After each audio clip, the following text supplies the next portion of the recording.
Well, I guess just a brief history for Leland Sklar.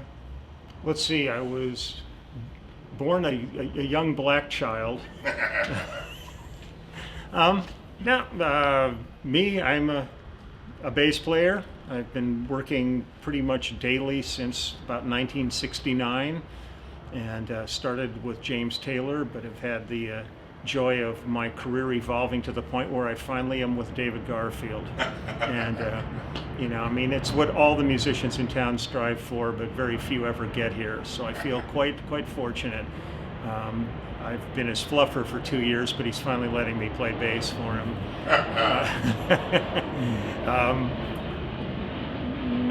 Work with Phil Collins, work with Hall and Oates, work with Jeff Beck, you name it. I'm just a working musician and proud of it. So, a little bit of history about working with Billy Cobham and then how the Red Baron tune came about. Okay, I was in a group called The Section, and we were James Taylor and Jackson Browne's opening act, but we were unexpected in terms of the industry because we came out doing kind of rock fusion. And one of the opportunities we had was being the opening act for Mahavishnu Orchestra for about 8 weeks back in 72, I believe it was, late 72. And during the course of that, I was friends with all the guys, Jerry Goodman and Rick Laird and John and everybody. But Billy and I really hit it off, and we would hang a lot. And after the tour was over, Billy got an opportunity to do a solo record, and he contacted me and he said, would you consider coming to New York and work on this record? The cool part of it for me was, in the late 60s, I was in a band called Wolfgang, which is the band that I met James Taylor through. And we used to be managed by the same criminal, along with Zephyr. And Tommy Bolin was the guitar player in Zephyr. And so Tommy and I had known each other since 68. And I walked in the studio in 73 at Electric Ladyland in New York, and I see Billy and I see Jan Hammer, and I look over and there's Tommy Bolin. I think one of the reasons that record still stands the test of time is it was during a period, with Return to Forever and all the amazing bands, Weather Report, that were coming out of that. This was like the only one where it had like half jazz fusion guys and half rock guys in the band. And really, I think the thing that was essential for my part was not to be a virtuoso bass player all over the place. They needed somebody just to hold down the bottom end. And so for me, it was far more groove oriented. And Tommy was probably one of the greatest guitar players that's ever lived. I miss him daily. I miss him. But we cut that whole album in 2 days. We were in and out.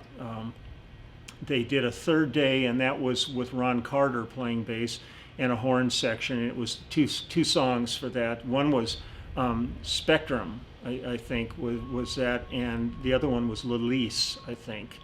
And it was a different flavor, but all the other stuff was the four of us. And it's amazing. I mean, how you walk into a studio anywhere in the world and you just kind of go,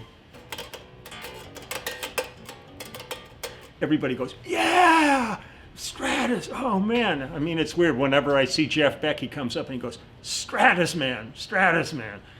That was the only time Billy and I ever worked together, was on that. And then we went on the road for a 30th anniversary tour of it with Dean Brown and Gary Husband and Billy and myself. But I'm really proud of that. It was one of those weird things that went by so fast. Did you have any idea at the time when you were doing the album and you were recording that it would gonna be like this? Oh no, it was just another later. session. Yeah. I mean, I knew it was great, and I knew it was fun, but it almost went by so fast that you really didn't even realize it. So it was, but it's one of these things that's taken on legs. Like there's movies that everybody thought was going to tank, and next thing you know, it's like, I mean, It's a Wonderful Life stiffed when it first came out, and now you can't go through the holidays without watching it 100 times.